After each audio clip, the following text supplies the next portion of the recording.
Electricity Hub. We're in our 56th installment of this dialogue, as you've heard. We try to do this every month to get a group of esteemed people in the sector to discuss topical issues in the power sector. And for this month, we're discussing a very, very important and very interesting topic that is vital to the sustainability of our sector. We'll be exploring the dynamics of an independent system operator, as you've gotten the information. To herald this discussion and shepherd us throughout the length of these discussions. I know if you've been here earlier, you've heard Mr. Bajimo and most of the panelists speak, and you're eager to hear their thoughts. So without much ado, I would welcome Mr. Tunde Bajimo. He's the Deputy Chief of Party for the Nigerian Power Sector Program. Welcome to the show, Mr. Tunde, and please, thank you for being here. Thank you very much, Uche, and welcome, ladies and gentlemen, to this dialogue organized by the Electricity Hub. I'm very excited to participate in this particular session. Before we start, I think we should sort of agree on certain rules of engagement. If people have questions, they should put it in the Q&A box or in the chat box, and we will take them as we go along. The administrator, Uche, and others will take those questions and flag it to the panel as we progress. If you are a panelist, you can probably keep your mics on, but if you're not a panelist, I appeal to you to mute your control, mute it now, so that you don't interrupt the conversation. Now, before I go ahead, as many of you are aware, the Nigeria power sector has evolved significantly since the Electricity Power Sector Reform Act was passed in 2005. Since that act, we moved from NEPA, the state-owned integrated utility, and we now have multiple participants. We have IPPs, GENCOs, we have DISCOs, we have a regulator, we have REA, and then we still have TCN, which to a large extent, remains one single entity, even though functionally within TCN, they've kind of reorganized themselves to function like a TSP, ISO, and market operator. But in reality, we still have one TCN, which remains unbundled. So the objectives of today's dialogue is first to understand the importance of an efficient and unbundled TCN to the sector. TCN, as you know, is the administrator of the high voltage network. The second thing is to identify the potential issues that will be posed by unbundling TCN. The third issue is for us to assess the readiness of the market for this proposed unbundling of TCN. And then we should also look at the governance structure that will be around this new unbundled entity or entities. And going forward, the last objective will be to discuss the role of government in the sector following the unbundling of TCN, should it happen. To join me in this discussion today, we have three eminent panelists.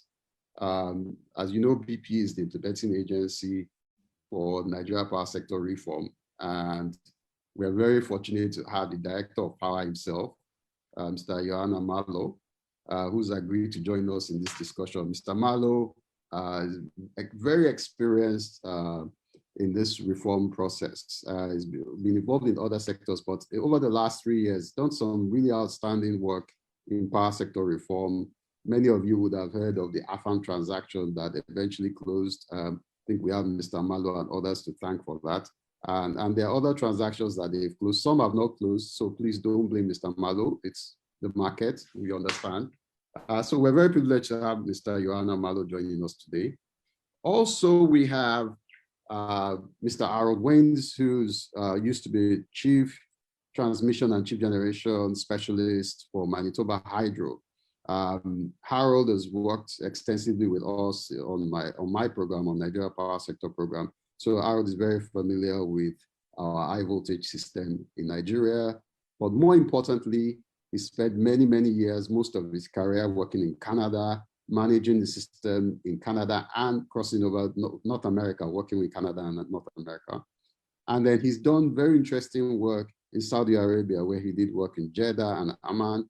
And if you look at him on the screen now, you can see behind him, there's a control center in Manitoba Hydro. This is potentially what we should have in Nigeria. But so Harold, you're welcome to this conversation. And then last but not the least is Mr. Chigozie Egoro, who's a very experienced power systems engineer in Nigeria. He's done a lot of work across distribution. He's now leading the work in AFDB, or he leads the energy desk in AFDB on power sector reform. He's doing some really interesting work on NEP, the Nigeria Electrification Program, or the NTEP, the World Bank District, which is now imminent. He's also very active and leading the work with private sector on renewables and solar. So we're privileged to have Chigo join us. And I think that this is a very, very good team of people, diverse and helpful team of people who will be able to do justice to this conversation. So to start off with, I would like to call on Director Malo to give us opening comments for 5 minutes. Over to you, Director Malo.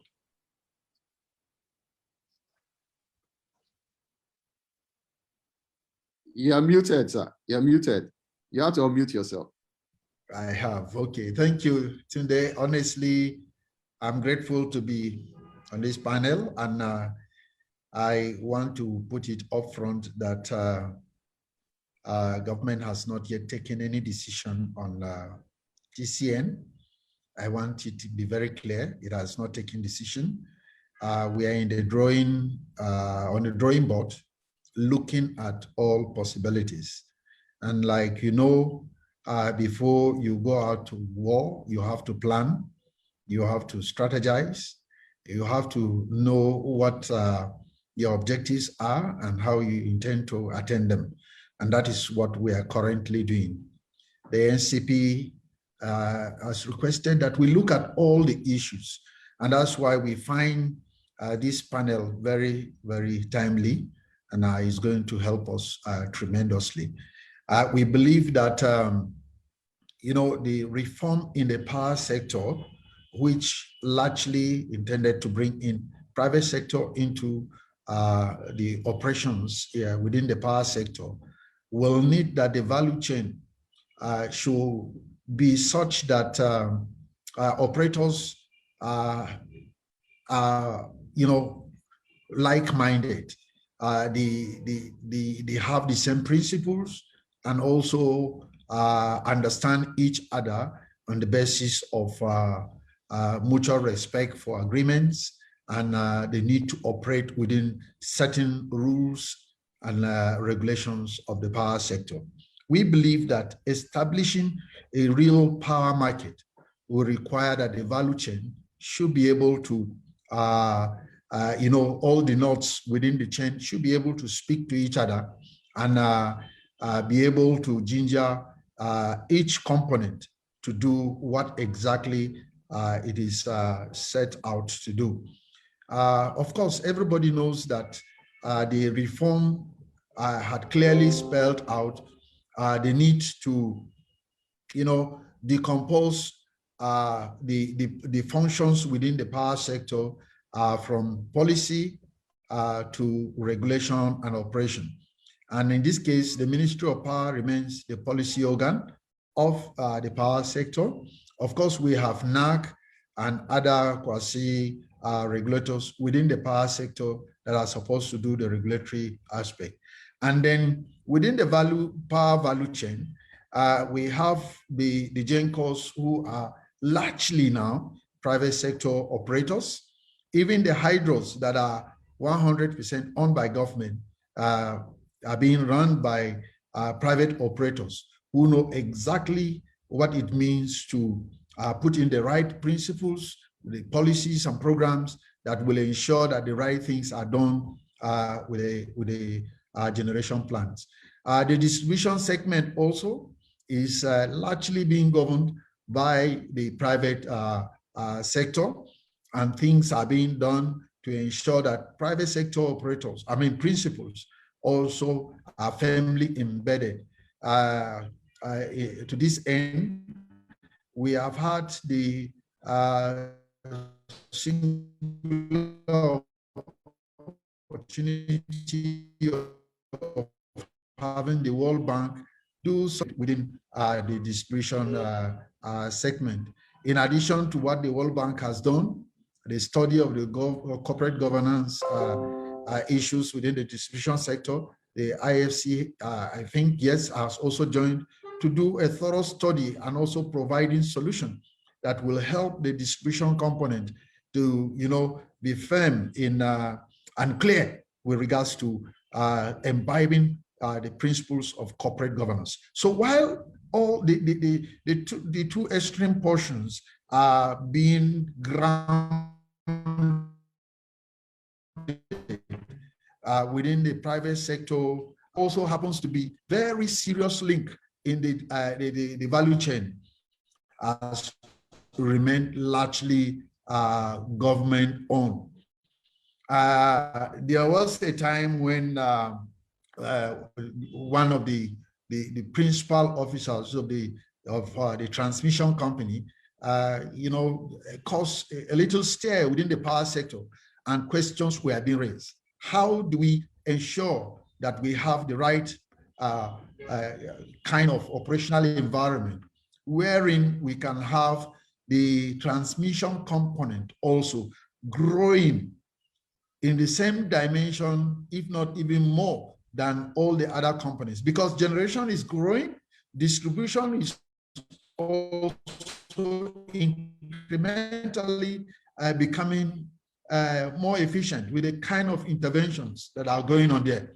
Now, it is this kind of reasoning that now threw up the issue that shouldn't we begin to look at how we can make the transmission component even stronger?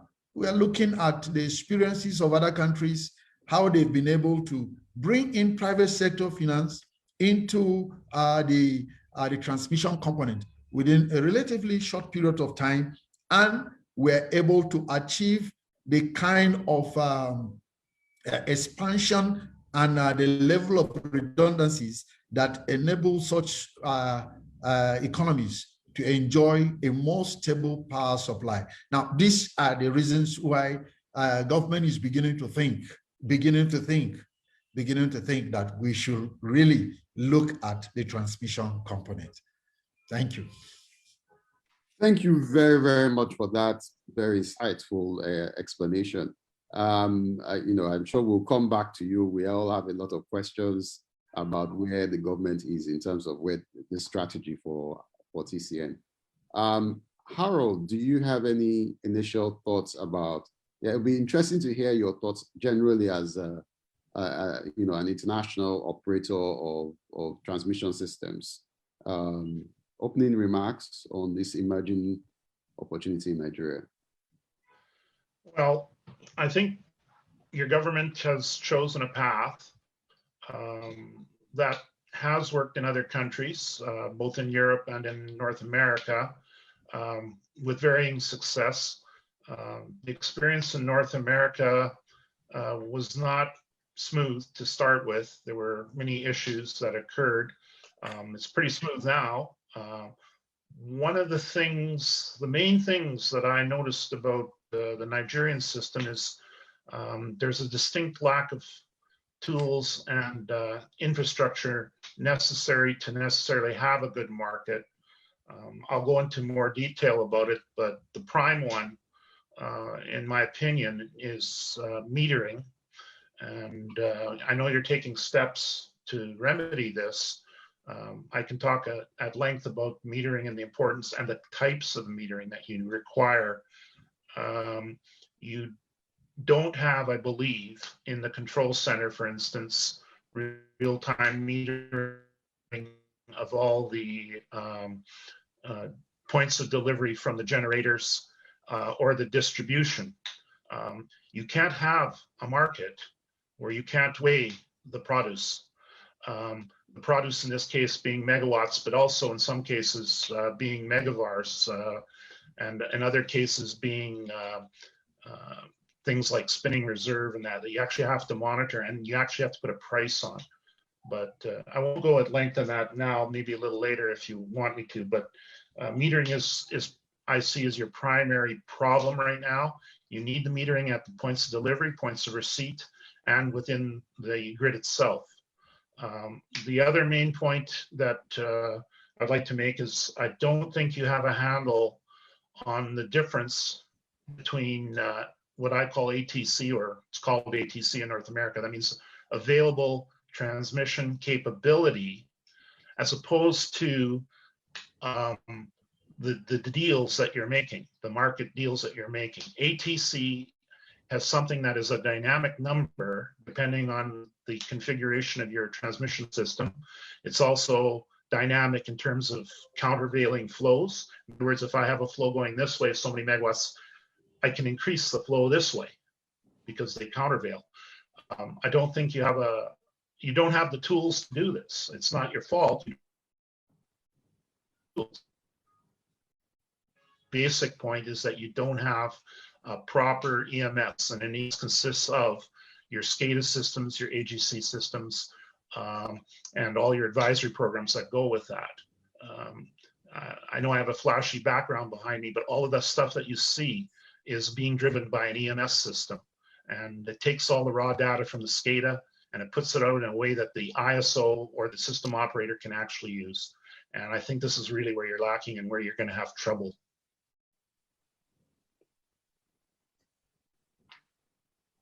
Right, max out. Okay. Thanks, Harold.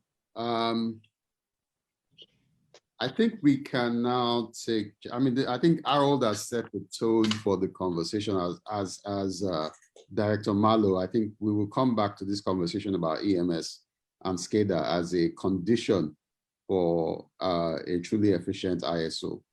Chigo, what are your initial thoughts? Opening remarks, please. Okay, thanks, Tunde. So let me start by saying that power sector reforms in general, which you did quite a lot of justice by explaining what has happened, has actually three parts. You have the economic, you have which is actually the interest of Mr. Malo, and you have the technical, which I believe that Harold understands excellently well. And of course, you have the institutional. I'll try to emulate you. I think Ogatunde, you're actually the best person in that position, but I'll try to talk about that.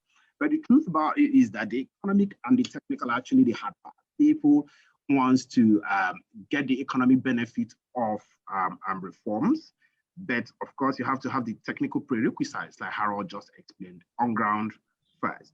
And that is because what you have seen mostly in reforms, power reforms, is what we call in institutional study siren calls. So in institutional transplantation, people try to copy what other people have done because it has happened there, without looking at the underlying conditions that actually made it happen, this cosmopolitan nature of your own situation that can make you look for another solution. And in fact, in most cases, do you really, really need a reform for now? Because the truth is that there are still other power sectors that have not been reformed that are doing well. And this is not to say that I'm anti-reform, because my position says chief power sector reform. So I support reforms, and I've done quite a reasonable amount of reforms. But the truth is, looking at these reforms tends to look at, first of all, what it tends to, when you come to reforms, you have basically people look at unbundling. And when you come to this unbundling, you want to separate things that can be competitive and things that are not competitive.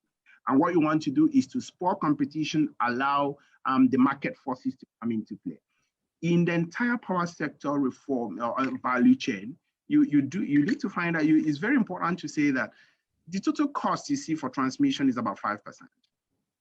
Okay, but the problem is that it looks very small, but any issues about that very transmission gives you exactly the case you saw in America, in Texas, where people were freezing. And you don't want to repeat those situations. You want to learn. So the first thing is, why you want to do an institutional transplantation. It is important that you, while you're looking at economic and technical, which are the hard parts, pay attention to the institutional, which is the very soft part. You need to design it properly. You need to follow through. The second thing is that in this unbundling, there are various stages from ground up. You usually start from account unbundling, separating accounts of institutions, go to functional unbundling, which is the entities can be separated, function, try to build a Chinese wall, if that is the right way. I don't know whether Chinese wall do exist on Earth. And then you also have the legal unbundling, trying to have different entities, then move into the situation where you can have an independent system operator, which is what we are trying to talk about here today. And finally, if you think you do not have the capacity to run it, you can go ahead and have ownership unbundling and actually try to privatize it. The reason for having these stages is because you can pick and choose. If you haven't gotten to where you are, like Harold said, you do not have metering system, you do not have the enabling infrastructure, you can start from somewhere. You do not need to jump. It's important we mention that. You know, sometimes we try to walk before crawling, and it's very bad. And this is because, like I said earlier, you try to follow the siren call. Everybody has done unbundling of transmission and they worked. But in reality, if you follow some of the literatures, you also follow some of the experiences we gain from other countries, you find out that the approach varies. And that means you may not necessarily need to copy one. You can actually develop your own ground up.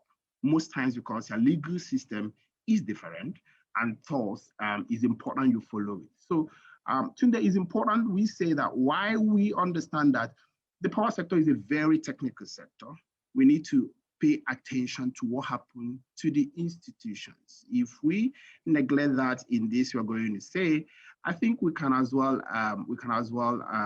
believe that we can say everything today and still come back to the challenges we are having. And to close my point, learning is important. Transplantation that is direct is not always encouraged, especially when you know that your underlying conditions are peculiar. Thanks, Tunde. Oh, this is, thank you very much, Chigo. I think that we're going to define our positions and the themes. I think I'm hearing from you, Chigo, that government should do a lot of due diligence and tread carefully and cautiously in going down this path of unbundling TCN and creating an ISO. I think that's what I'm hearing from you. And I think that from Harold, I'm hearing you guys need to do this like right now, get going and, you know, get the equipment in place and move. And then I think that Director Malo is, of course, as BP always sits on the fence and waits for everybody else to come up. I come up with their own and then they take the final decision. So I think that we have themes. I wonder, Director Malo, if I'm correct about that, we're seeing some emerging trends here that Chigo has sort of articulated that let's be cautious, let's tread carefully. This might even not be the path. If you start the transmission, you might decide that you eventually don't want you don't want a fully independent ISO. Yeah. I want to throw this back at you, Director Malo. Looking at what Chigo has said, what will be the effect of unbundling TCN? How would it affect the industry, in your opinion? Because what Chigo has said is really important. What are your initial thoughts? And I know that this is not the BPE position at this point. You have to unmute yourself. Yes, I have. Thank you, Ogatunde. Honestly, listening to Harold and Chigozi, a lot of issues just came to my mind. And I know with the kind of information I have about what is happening in the power sector, I'm in a better position to know whether all these things that they have highlighted, whether they are about to happen or not, that will enable what we're thinking about to come to pass. About the metering program, the data gathering mechanism, and so on, that is very much in the front burner. I want all the distinguished members of this webinar to understand that we have 3 levels of interventions that are going on currently in the power sector. The most formidable and most comprehensive being the Presidential Power Initiative that Mr. President actually championed with the help of the German government. And at the heart of this program is the data management facility that Harold made mention of, which is amongst the first programs that will be implemented by Siemens for the nation.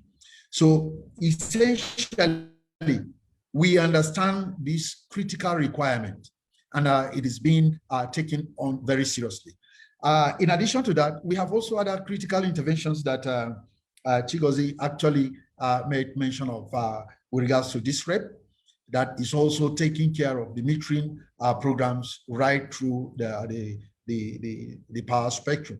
Of course, you are aware of the presidential directive on the national mass metering, also trying to make sure that the last mile metering program is also taken to its logical conclusion. So actually, things are happening within that segment. And it's not that we've not taken note of that.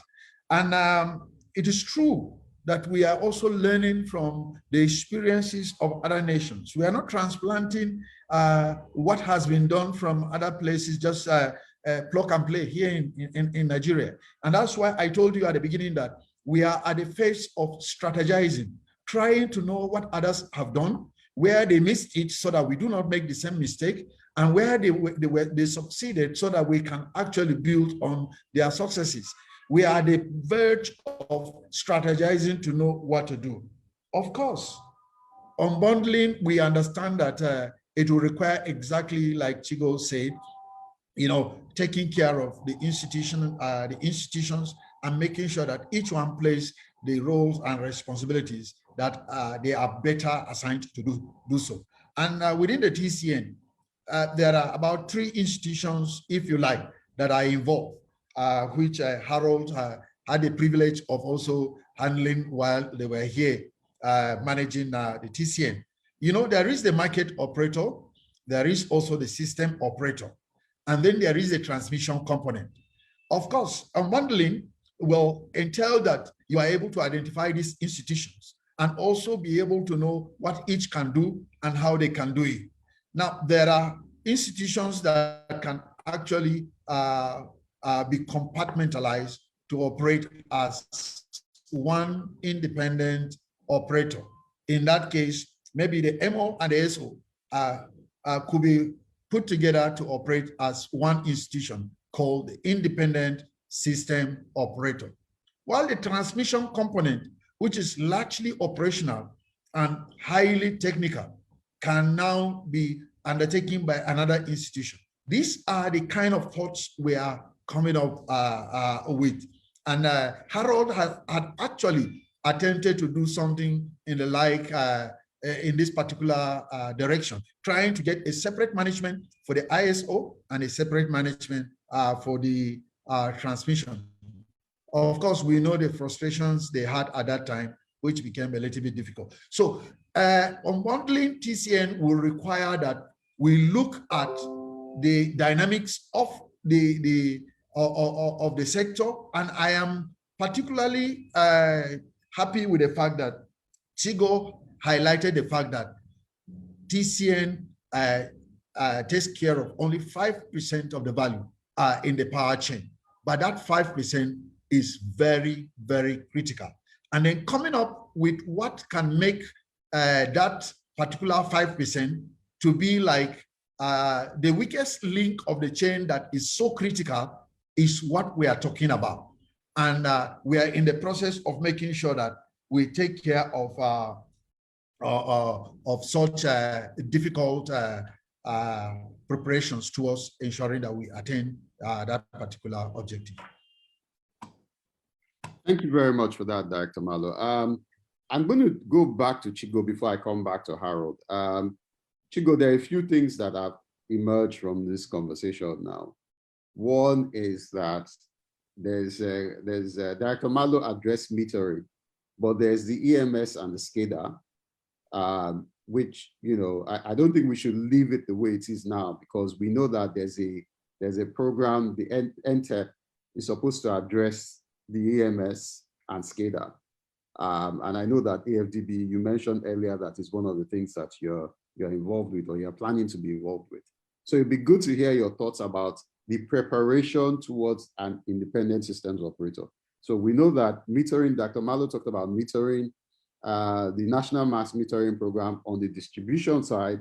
I'm not sure what's going on the high voltage side with regard to metering. I don't know about that as much, but I know that the NTEP has EMS and SCADA components. So I'd like you to speak to that, Chigo. And then as you speak to that, would also like to understand from you, what would be the consequences of unbundling the way Dr. Malo just proposed? Two entities, one that is TSP and the other that maybe has ISO and the market operator. Those two things, Chigo. Thank you. Okay, thanks, Tim. I would have appreciated that you started for me the way you started for Dr. Malo, saying that is not opinion. Whatever he says is not opinion of BP. So it's important that I make this disclaimer. Whatever I say here today, I am responsible and responsible alone. So whatever you hear as well, you are responsible for whatever you hear. And this, whatever I say is not opinion of the bank. However, let me go back to what he said. So actually the NTEP, Tunde, is taking care of very critical lines in the country, two brownfield lines. Those are two lines existing in the south of the country and one in the north. Very critical in the sense that this will be backbone carriers. That will be at 330 kV in the country. And is actually going to be, if I'm correct, the first line that will have a quad conductor in one of the phases and using one of the most advanced conductors, AAAC conductors. This will allow us to have almost close to 16 times the amount of power that is going on the current brownfield lines, where you have single phase with conductors that do not have the capacity you have there. I mean, Harold understands this more than I do, but this is basically the analysis. We're also working on putting critical substations to offtake this power. There is, we didn't clearly have everything about the SCADA and EMS, because there was a very big conference then that was done by TCM where we were looking at the right technology for what they want to do. Do they go ahead with a newer technology or stay on heritage of what they're existing?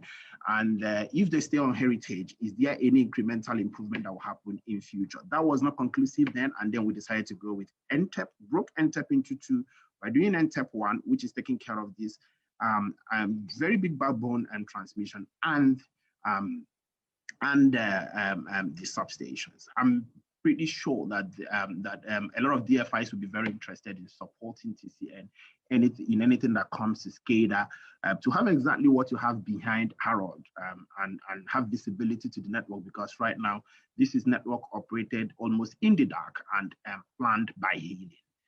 So it also comes down to the same thing I was saying, which was how, if you know where you are, then you know the type of steps you need to make.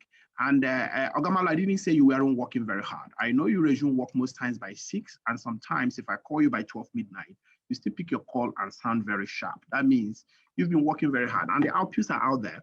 But what I was actually trying to say is that you don't wake up in the morning, see a brown shoe someone is wearing and feel the size is size 25, and you decided to go ahead and wear it when you know clearly that your leg size is size 12. So either you're going to wear the shoe and struggle to move around, or you're going to stuff some paper inside it, which is not very comfortable. We did it when we were very young in Nigeria. And then the truth is that if you understand the challenge of wearing an oversized shoe, because it's very beautiful, or you go into the market and decide to buy that shoe yourself, and you're waiting to grow into it, and very soon your leg never grows for one reason that I do not know. You will understand exactly what I just said, which is you be sure of the steps you want to take.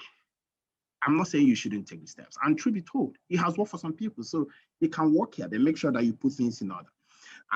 Going back to what I got, the second question I got in there, which is the effect on the sector. Unbundling will be very good for the reform process we have started, which everybody is supporting, which is also a very big lesson for the sub-Saharan Africa and every other developing world that need to move the power sector forward. And I think breaking down TCN into basically a TSP that will manage the lines, which other people can call the wire company, the wire codes, and the independent system operator, or whatever you call system operator. That independence has to be designed, because I don't know whether there are really independence, and the stage of independence needs to be graduated as you learn. The benefits are numerous. The first thing is that you want to look at who does what, okay? How is it done? And when is it supposed to be done? And if you understand that, you will also get to know that this unbundling, if you get to the pinnacle to what you expect to have, there will be increasing reliability, because the wire codes can stay on their own, investment can come. Investment does not have to depend on government, which where it is now, there could be various forms of investment, PPP, there could be merchant lines, I could go on that. And the second is that you allow the independent system operator to do planning independently, which is basically what they do very well.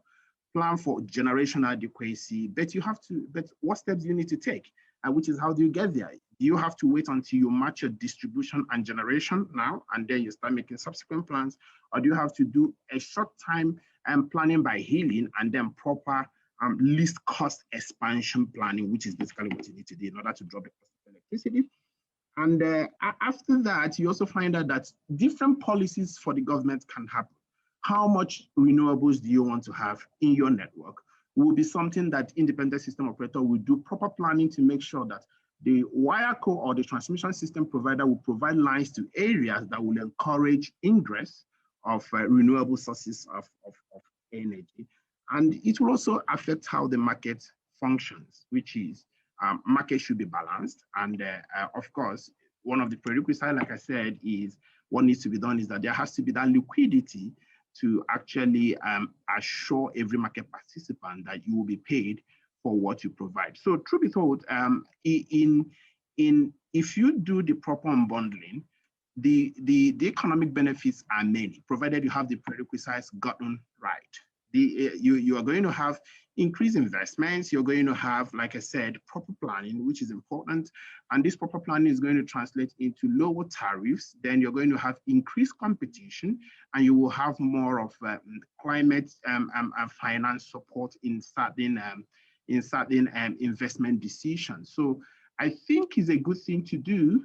How we get about there has to be properly coordinated in order to make sure that is effectively executed, and the benefits has to be obviously incremental and in baby steps, but not really not very slow. Thank you very much for that, Chigo. I think that we're generally moving towards a theme. Again, we have a potential TSP and another entity that's maybe the ISO and the market operator. It becomes the independent system operator. So I think I want to go back to Harold and say, in that dynamic, what will be the role of government? I mean, if you have that sort of scenario where you have a transmission service provider on one side and you have the ISO on the other side. So what do you see as, the role of government? How will this, sort of arrangement guarantee reliability and independence? Okay, someone just asked a question whether your market is ready for unbundling. I ticked off no, but my answer is actually somewhere in the middle between yes and no. Mm-hmm. The reason is right now you don't have the tools.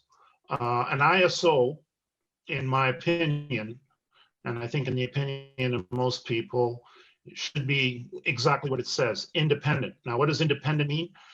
Independent means that the GenCos, the DISCOs, and even the transmission service provider, the TCN of the future, do not dominate the situation. The ISO, besides actually operating the grid in real time and dispatching, is also supposed to be the policeman, okay? And I don't mean a policeman that hits people. I mean a policeman that's like a traffic policeman. He says these guys can go here, these guys can go there, these guys have to stop and wait. And so the ISO has to be independent and only responsible to the government, okay? Only the government, and the ISO has to be doing the will of the government. And when they see something that the government should take action on, they should be reporting it, just like a policeman reports it when they haul the guy into court. The judge is the government, and the government has to take a stronger role and actually enforce the decisions or the recommendations that the ISO makes. The government has to trust the ISO and their decisions. The government has to trust the ISO's planning as well. You're right. The ISO has to do the planning and look for the benefit for everyone. This brings you to another thing that the government themselves have to decide what they want here. We have been discussing in other circles merit order. People have different ideas on what merit order actually is. In a general term, it is what generation goes on and what loads are served, and in what order and to whose benefit. And that's the big question, to whose benefit? Are we trying to benefit the customer at the very end? Or are we trying to benefit the GenCo to spur them on for better profits, or the DISCOs for better profits, or to provide more money to TCN to provide a better transmission system, or all of these things in certain ratios? I would make the argument it should be all of them in certain ratios. What those ratios are, both the ISO and the government should be in the position to decide. I would say ultimately you're looking at trying to get the best value for the customer. Now remember, we've got, even though we're saying all our entities have got the same end goal, they really don't. Generation wants to make a profit, and rightfully so. They're a private company. DISCOs, they want to make a profit. They're a private company. And even the transmission provider, they want to, even if they're government controlled and owned, they still have to show a profit so that they can increase the viability of the transmission system itself. As I said before, the ATC, they have to increase that. I was part of a program, and one of their metrics, their KPIs, said that they were looking at the increased amount of miles of transmission that were being installed. And I just shook my head and I said, what are you talking about? You don't measure the ability of a transmission system by how many more transmission lines you build at whatever voltage you want.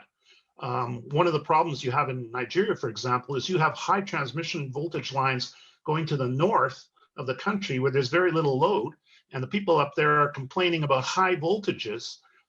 I'm sorry, you shouldn't have built those lines. Yes, you will need those lines in the future, for sure. You should be operating those lines at 132 or 138 kV right now, and then you wouldn't have those voltage problems. You're building transmission lines. World Bank and other donors are giving you money to do these things because they see this as being an improvement. In the south, it is an improvement. You have some corridors that are congested, but in the north, that's not your problem. In the north, your problem is voltage, is what I was told anyway. And the reason is pretty obvious. You've got high voltage transmission lines to go to the low loads. That's not going to fix unless you build a lot of reactors, synchronous condensers, and a lot of other voltage controls. And you know what? You could have avoided all that just by energizing those lines at a lower voltage, and it's cheap fix. And I don't know. I submitted this as an idea. I don't know if it went anywhere. But anyway, the long and the short of it is the government has to give the ISO the authority to run the system real time, and they have to respect the planning of the ISO, and the ISO has to be given that task. And to do those things on the real time, they need, again, the metering, the EMS, those systems.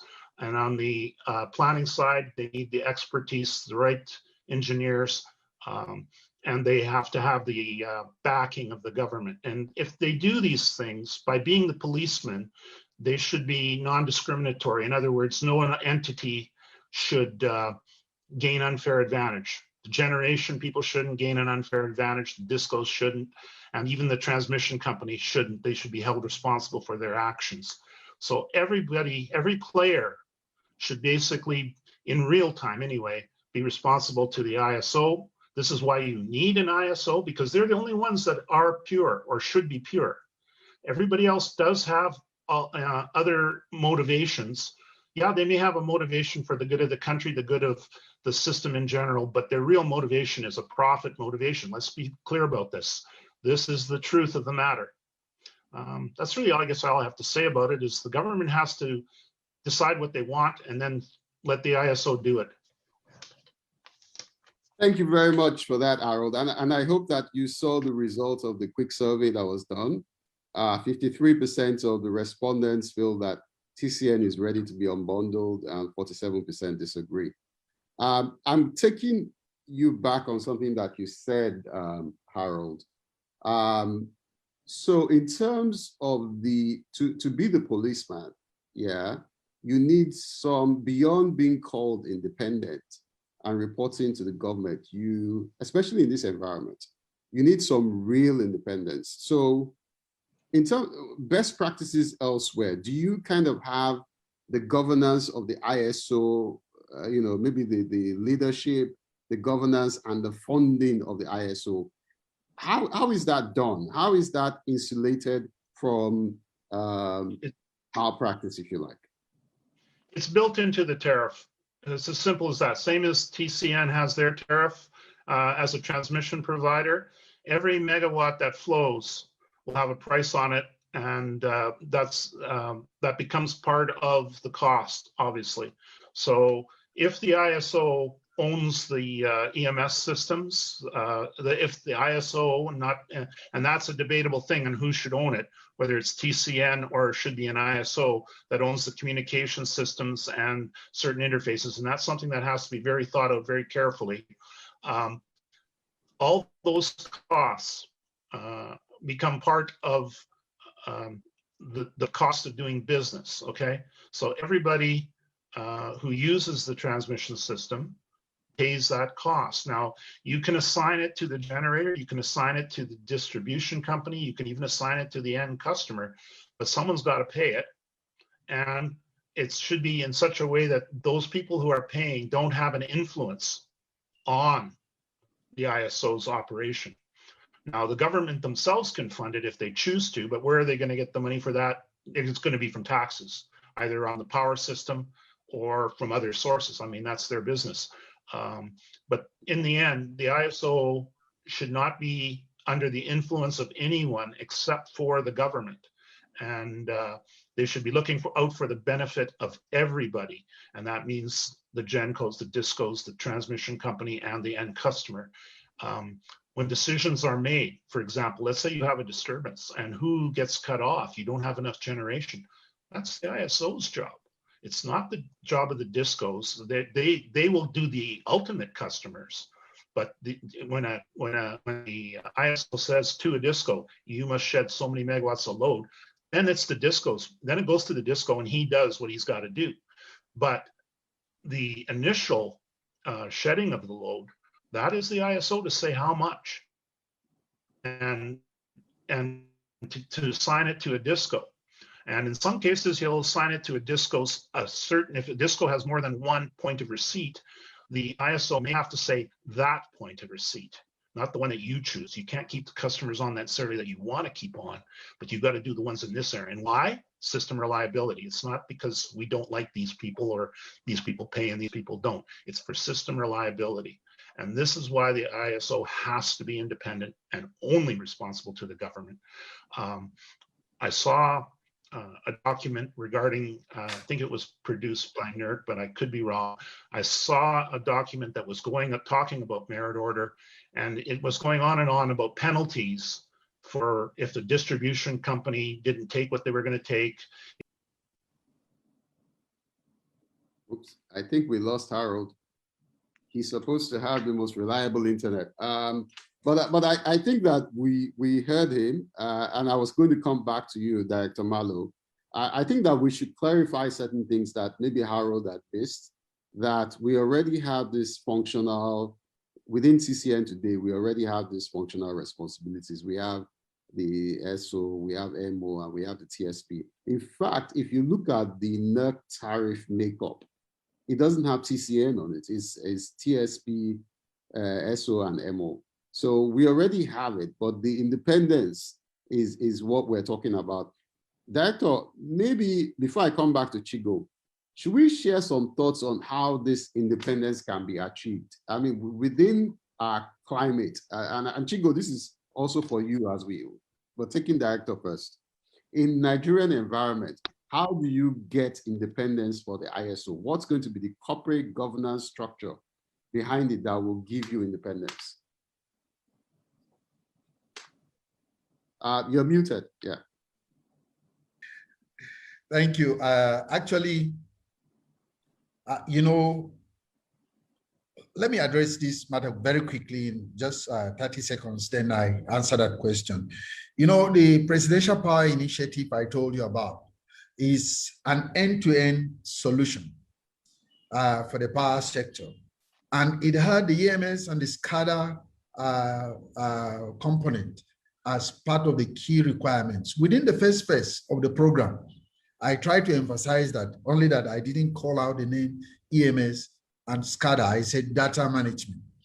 And with that in mind, and having a very good information management system that will benefit every operator within the sector, it will be very easy to have an independent system operator. And in this case, it means the ISO should have a corporate governance system that is responsive and responsible, in which case they will need a board that can take very clean and clear decisions, and they will need a management system that is also able to run the system based on clear-cut rules and guidance of merit order dispatch. That can only be possible if you're able to have very strong hands that can actually make sure that the rules of the game are being obeyed. And the federal government has taken a very positive step in this direction by naming a board for the TCN. And if you look at the composition of that board, it's made up of very seasoned operators, chaired by Alhaji Ahmad, a very seasoned operator. And I think that is the beginning of the real independence. What Harold actually said, the independence of the ISO will also be fortified if it does not have to go cap in hand begging for resources. In which case, the tariff should be able to take care of the requirement of the ISO. In that case, you do not have a situation where they will be lacking resources to run the system. Indeed, the ISO will run almost like a mini regulator, in the sense that it has to be unbiased and it has to be very firm. Just like Harold said, they may have to be like the police of the sector. Because the idea here is that we expect a situation where the merit order will encourage low-cost power generation. So if you have a dispatch that is based on merit, then it means everybody will be encouraged to begin to lower the cost of its generation. And ultimately, the cost of power that will go to consumers will be lower than it would have been if there was no merit order. And that is why we need to have the ISO, so that this competitive environment can be created where those who are generating power will begin to think of how to generate a low-cost power and send it into the grid. One thing that I also want to bring out is that by the design of the reform of the power sector, the whole of the transmission component will remain government-owned. The ISO, just like Harold said, will be responsible to government. The TSP will also be government-owned. But like Chigo said, we will bring in those who have the technical wherewithal, as well as the deep pocket, to undertake long-term projects within the transmission component that will enable us roll out enough capacity to take care of the issues that Harold observed in the South, requiring more stronger power, higher power than in other places within the shortest period of time. That is the idea. And I think we're working towards getting to that position. Now, on the final issue that has to do with how do we make it operationally independent, I want to emphasize that. We're also even thinking of a situation where the ISO will have some of the operators as part of the management process so that the dispatch system can be attested to that it is so non-discriminatory, but following the guidelines that every other person who is an operator within the system has subscribed to, so that the impartiality of the ISO can become very evident. Thank you. I think this is brilliant. Thank you very much. I think that we're converging on a point, but there's something that is not clear in my mind. Before I come back to you, Director Malo, it's not clear. I would like you to clarify what you're saying. Maybe I'll go to Chigo and come back to you. But what I'm hearing you say is the TSP is government owned and is going to remain government owned. The market operator function will always remain with government. But this ISO, yeah, has the potential. You said government controlled. You used some nice words that didn't say government owned. You did that very cleverly, sir. But what are you really saying? Are you saying that the ownership of the ISO will be with the market participants? Even though it's controlled by government, it reports to government, but the ownership and control is with market participants. Is that what you're saying? No, you're shaking your head. Okay, all right. Let me let you go for that. Yeah. It is going to be government owned. I said the process of managing the operations of the ISO will also be, will have the component where operators can be part and parcel of the process, like having a board that also has membership of a representative of the operators, so that whatever is being done is in accordance with the guidelines of the sector. The TSP will remain government owned as well, but it can be concessioned to other operators to manage it, to maintain it, to expand it, and to make sure that it serves the purpose for which we want. Okay, thank you very much for that. I think that since we're saying that this is still in the strategy phase, yeah, so you're still open to ideas, yeah? So I'm going to go back to Chigo, but one of the ideas that we've heard, I'd like Chigo to comment about this, is that if you look at, for instance, the Cbm Bankers Committee, yeah, where regulations on the banking sector comes from, the membership of that committee is essentially chaired by the CBN governor, and it has all the MDs of banks. And this is where they discuss and agree on things like what should COT be, like the recent USSD charge for our mobile phone, the charges that was agreed, the 7 Naira, it was discussed at that level. So even though it's chaired by the CBN governor who regulates the sector, the membership is still the operators.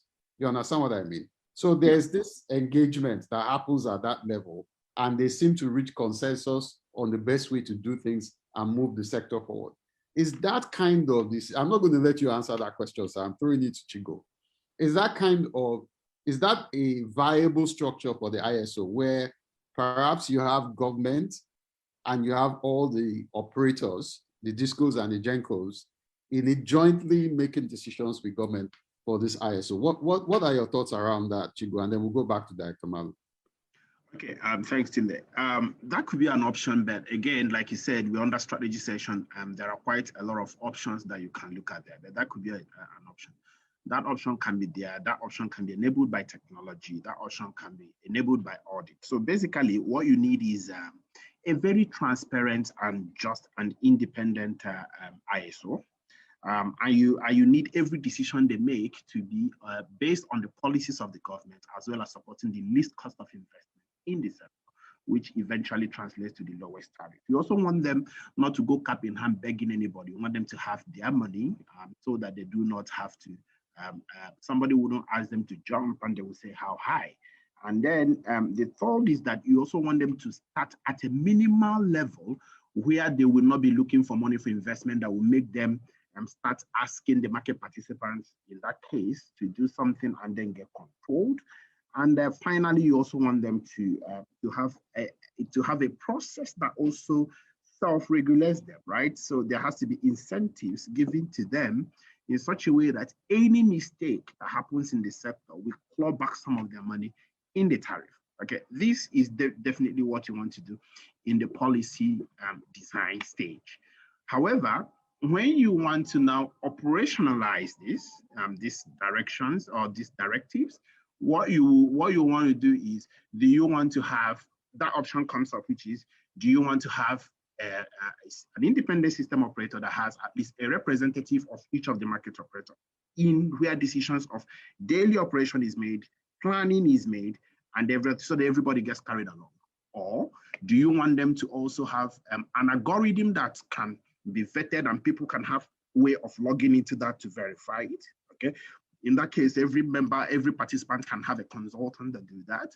Or do you want them to also respond to government, but given on a contract to be operated by an external body, maybe as a technical assistant or technical consultant to them, who will also bear responsibility for any gain or loss of money that comes from investment or from operations. In that case, their payment is based on, if you minimize issues, any profit on that you get. If you actually have a problem with that, of course, you could have put in some securitization. We can draw down on your securitization on the security instruments that you get. So there are various options that can go there, and is all over. It has different people have practiced different things, and some of them failed, some of them learned from it. So we can look at it. But in a peculiar case like Nigeria, what I want to say is that carrying every member along, like you said, is very important. It's extremely important.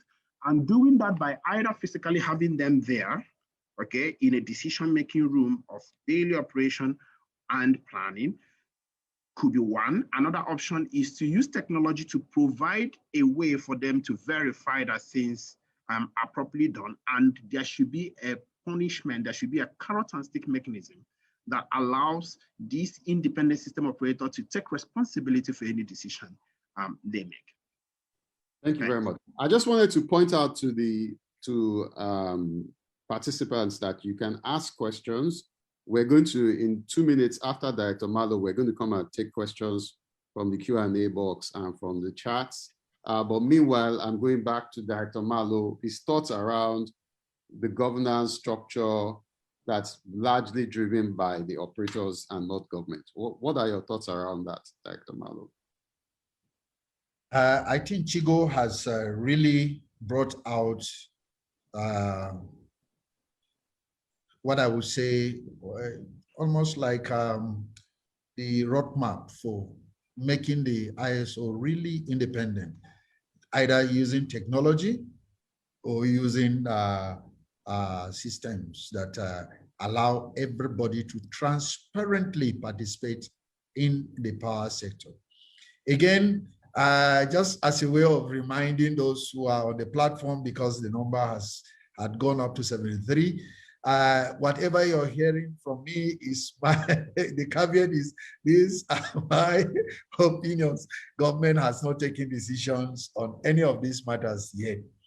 The truth of the matter is that by design, the whole of the transmission segment, like I said earlier, will remain government owned. But the way government will be involved will diminish, will continue to diminish in the sense that more private sector operations will come in. For instance, the TSP, like I said, is likely to be given to other private operators. Of course, the dimensions as to whether it will be on regional basis or on franchise area basis is being determined. But large chunks of the nation will be given out to people that can really manage it and make sure that transmission is maintained, is expanded, and is also configured to agree with what we have as a vision for the transmission component as a whole. The need to make the ISO look like a quasi-regulator with that bite to actually make sure that people play by the rules is what is very critical. We have already been in touch with development partners who are willing to help us actually look at how we can make the corporate governance structure of the ISO a lot more, operate based on best practices as obtained elsewhere. And we're working on that. Hopefully, if the strategy that we are thinking of finally reaches the decks of the government and they give us the go-ahead, I'm sure we will also subject the process to further stakeholder deliberations so that we can benefit from fantastic ideas that our Nigerians have on what to do with this component of the power segment. Thank you. Yeah.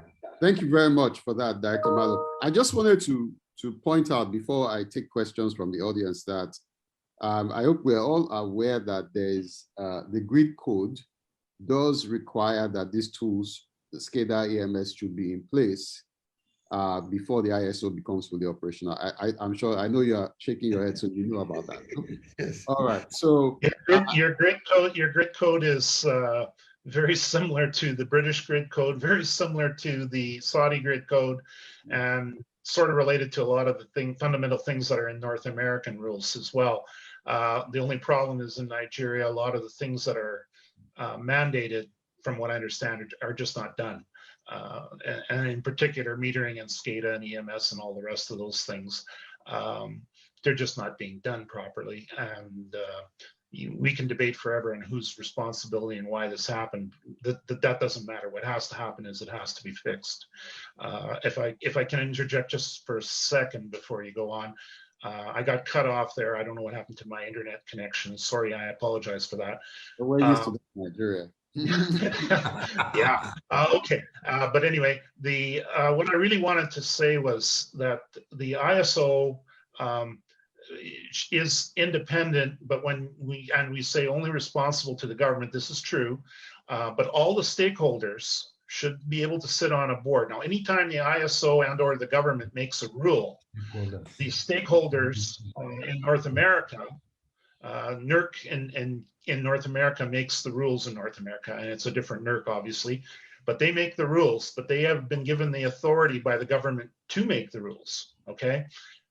But any rules they make, first they're put out as a proposal, and anybody who's got a complaint about the rules or says this is unfair has to make their case, and then it gets voted on by the people in charge, including the other stakeholders. And then it's either accepted or rejected. So the stakeholders all still have a voice in the rulemaking, but they don't have a veto. They have to conform. So obviously the DISCOs likely will vote as a block in most cases because their interests are the same. Same with the GENCOs. But the reality is no one entity should be able to game the system. And what I mean by game the system, I'll tell you one gaming that's probably going on right now, and I can't prove it because I don't have the metering. But let's say I contract with you to deliver 100 megawatt hours in an hour. I'm a generating station. I've been contracted to do this thing. The first half hour, I generate nothing. You don't see it. The last half hour, I generate 200. You don't see that either. So the first half I did nothing. The second half I did double, and the sum equals my commitment. Did I do a good job? Of course not. I was a burden on the system, both coming and going. And this is a case where the whole system, because you don't have the metering in place, people are able to do this kind of stuff. Are they doing it? I don't know. I can't see your metering. Would you do it if you're a generating station? Darn rights you would. Darn rights you do that. My generator didn't start. I won't report it. Well, I'll get it started in half an hour, and then I'll just really push it out there, and my meter at the end of the day will still say that I did what I should have done, but I didn't. Instead, I was a burden on the whole system. And that's probably what's happening now. And I can't prove that because I don't have any metering. Your operators probably can suspect it. They can probably tell you that that is happening, or they'll tell you maybe not. Maybe these guys are playing by the rules. You have no way of knowing. And we know that there are things going on, and I think that the point is really that these tools have to be in place. Absolutely. I think that I would check, but I think that there is an effort by TCN. Unfortunately, we don't have TCN on this panel to procure new SCADA and EMS. I've seen the adverts where they were trying to procure consultants. So there is some effort going on to address that. Harold, I want us to take some questions because time is fast spent. We have 20 minutes to go. There's Lanre. Someone called Lanre has got his hand raised. I'm going to allow you to speak. Lanre, please go ahead. And then after Larry, I'm going to take Hussaini Abdul Qadri.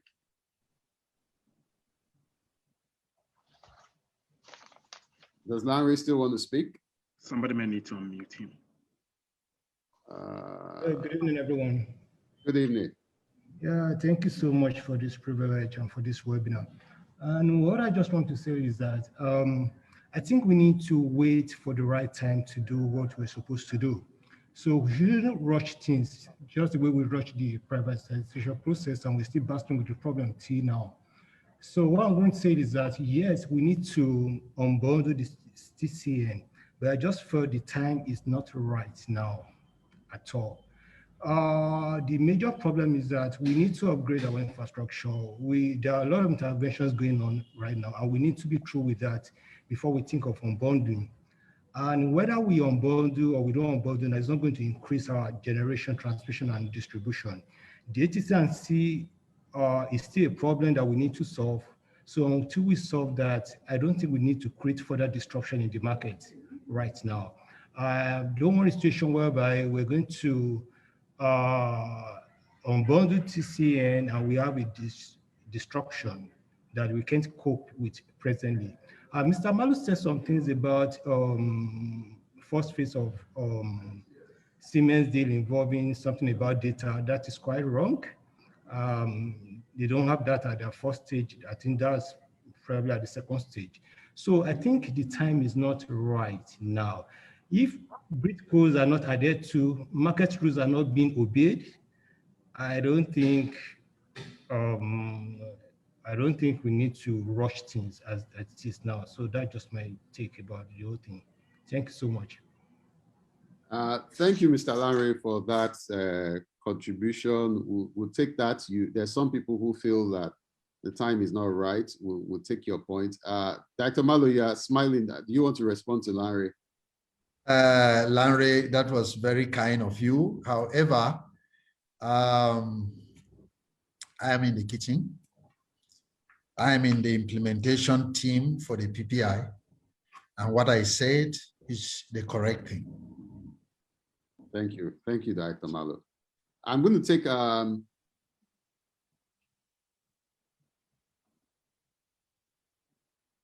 Today you went on mute. Do you want to unmute? Yeah. I don't think we heard you. I'm trying to unmute Mr. Hussaini Abdul Qadri. Please unmute yourself. We've granted you permission. Mr. Hussaini Abdul Qadri.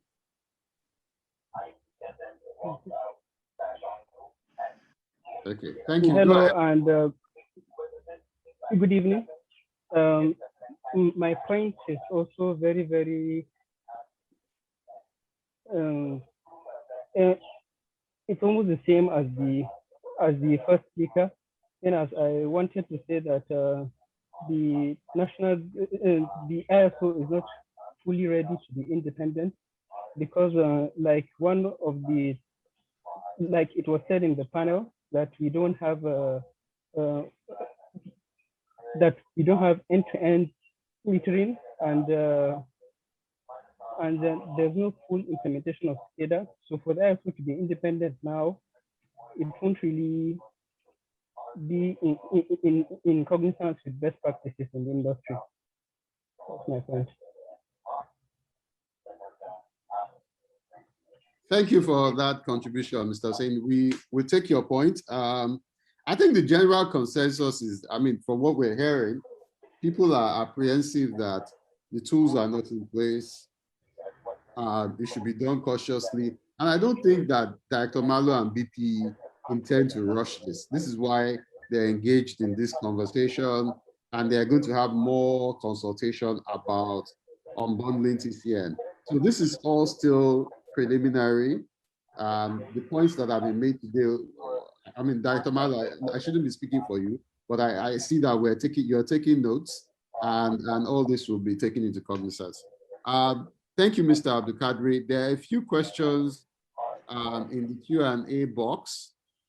The first one from Mr. Sam Akinyele Colquick, and I'll throw that at Mr. Malo. Why can't only the management of CCN be unbundled to private investors with the successful company depositing a refundable bond to prevent running down the business? I think they're suggesting that you have another Manitoba Hydro situation with TCN, and there should be a bond such that there should be a performance bond, if you like. If the performance doesn't be cash in. Yes, I think that's what. Do you want to respond to that? I think we have learned our lessons, and we've moved on. That's why currently we are not just rushing to do things. We are thinking through the issues. We are not averse to receive ideas from any angle at all. I want you to understand that Manitoba actually couldn't perform because we didn't allow them to perform. They had a very harsh operational environment. And I believe if we are able to do the right thing, we will get the right result. And in this case, we are thinking through. You can see what we are doing at this particular level. The opinions of people are welcome. We will look at the issue, but going back to management contract, no, it's not going to be possible. We're looking at more enduring processes that can remain, because when you build institutions, you have better results that are more enduring. If you just have systems can fizzle out, but institutions last longer. So that is what we want to do. We want to build institutions. Just like Chigozie at the beginning said, institutions matter. And if we're able to get the institutions right, then the processes will become much easier. So I think we better grow up and go to the institutional restructuring than the other way. Thank you. Can I bust in here for a second too? Yeah, sure. I was not part of the first MHI group that was here, but I know most of the people that were. Yeah. And they were all really good people. They're all good people. And I saw the reports that a lot of them wrote and the problems that they had, okay? They very quickly identified a lot of the problems that we talked about today. Metering, SCADA, EMS. They also identified other problems which we didn't talk about. One of the problems, for example, is, and it's still a problem today because I was just looking at it not that long ago, is, for instance, the procedures that even exist today in the control center. Some of these things go back to 2005. Some of them haven't been looked at since 2013. These are your procedures. These are the kinds of things that MHI was involved with. MHI was trying to do the right thing, and I don't think I think there was some successes. If you want to say what was their successes, I saw the report on system shutdowns before and after MHI took over, and there was definitely a marked improvement when MHI took over. MHI didn't have, to be honest, I don't think they had enough support. And I think there was a lot of political things going on that I'm not necessarily aware of. Some of these political things were in their favor, some of them were not. And I think MHI did as good a job as they could. I'll tell you why. It's because most of the people that are in TCN today, in the higher management positions, they were working under the MHI people. So when MHI left, they were all promoted to the higher positions. So what you have today, whether you like it or not, is a legacy from what MHI left you. So both the good and the bad. Like I said, I wasn't part of that. I was invited to come to Nigeria. I was in Saudi Arabia at the time, and I was very comfortable in Saudi Arabia, to say the least. I do know that MHI really, really tried hard, and I think when I looked at all the reports that they had written, and I think they're all truthful, and I think they all speak to a lot of the problems that you still face today. And that means everything from metering, procurement, building new lines, studies, PSSE models that you have that may or may not be correct. There's a migrate of things that MHI looked at. They brought in people, specialists from all over the world. Some of those people did a bang up job. Some of them are still working for you in Nigeria today. And these people have done a really good job. But in a lot of cases, they were hampered by the situation. Sometimes the situation was no money. And sometimes the situation was other interests. And I won't say where those interests are, but I think you know who they were, that didn't want to see success necessarily. So I don't want to overly defend MHI, but I think they did an overall good job. I know that there's a lot of people think that MHI didn't, but I think if they looked at the situation truly, like where they started from, they started with a broken system, and they left it a little better than when they came. That's all I'll say about that. You can agree or disagree. No, thank you, Harold. It's always good to have both perspectives of any one argument. I'm taking questions from the Q&A box. I have Dr. Stephen Ogaji. This is not a question. This is more like a position, which really flipped from what we've been discussing.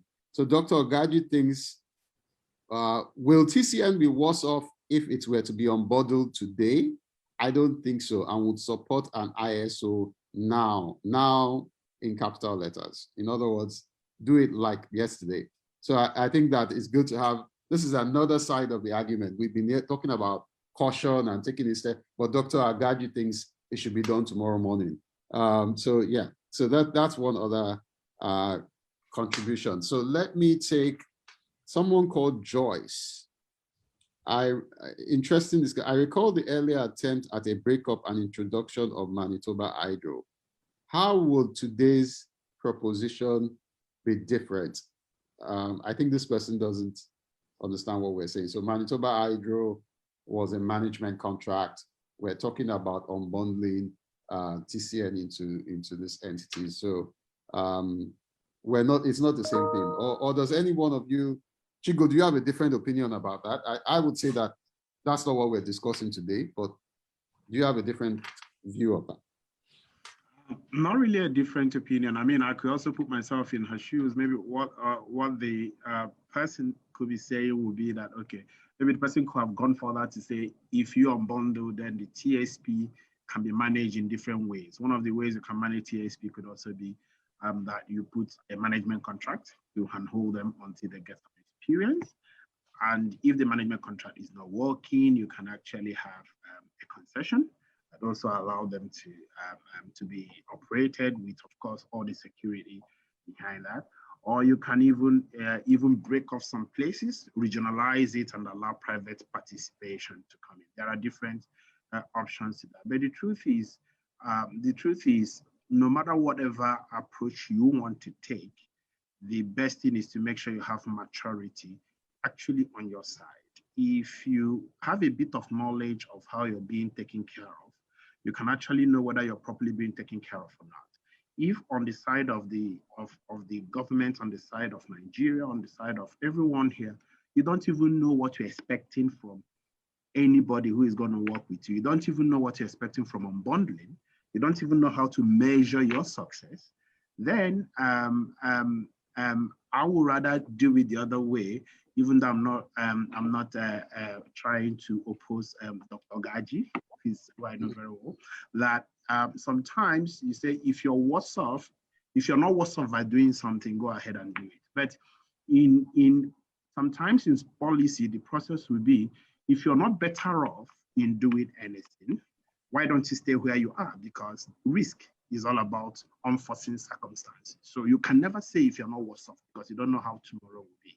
So if you're sure you're not better off, if you're not guaranteed that you're not better off, then the government perspective will be to stay on the heritage. On the private perspective will be, if you don't think you're worse off, that is why you believe you can actually take a leap sometimes and take a risk, then you can go on Dr. Gaji's either way. But subsequently doing that, I think the question of choice is coming at, if you unbundle, maybe keep ISO, how do you want to manage the unbundled elements? Is it that immediately you unbundle, you have enough knowledge to manage yourself? Or you're going to bring MHI, something like MHI, which everyone thinks that didn't have enough performance, even though Harold thinks they should be paid a little more. Harold, you think so, right? Or compensated or given a certificate of proper performance. But again, my own opinion would be, if I haven't driven a car before, I don't know how to drive a car. I wouldn't know how to test a driver that is coming to drive. I wouldn't know how to say he's driving very well. So sometimes I think, like Tunde said, it's good to hear both sides of the story. But most times to hear both sides of the story, the person that is being taken care of, the person that is receiving service, should be able to evaluate and measure that service. And most times that ability to do that comes from handholding, not from contracting, not from direct responsibility. Thanks. Thank you, Chigo. So time is fast spent. We have 4 minutes to go. Typically, you would ask for closing remarks, but I would like to summarize stuff. And if anything jumps at any of the panelists, please feel free to add. But I think that what we've heard today is that there's a consensus that the ISO is necessary. I don't think anybody here has said that there's no need for an ISO. I think there's a consensus that it's necessary. What we've heard is the timing. I think there's a divergence between when you should do it. If you take Dr. Gaji's position, you should do it tomorrow morning. And I think the other extreme is kind of where Chigo leads the charge, where people are there's supposed to be more due diligence.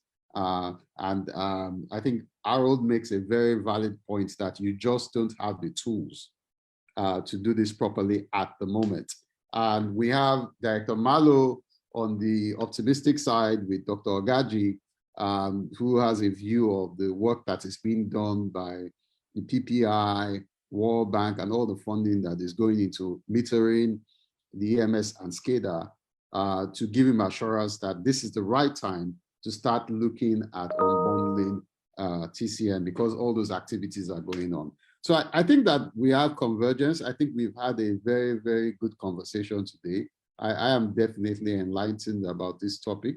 And I think that we've given Director Malo enough information to progress the strategic work that is needed.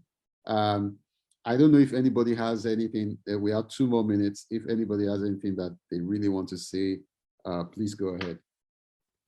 Any of the panelists? Chigo, Harold, do you have anything, final parting words that you want to say? Otherwise, I'm going to hand it back to...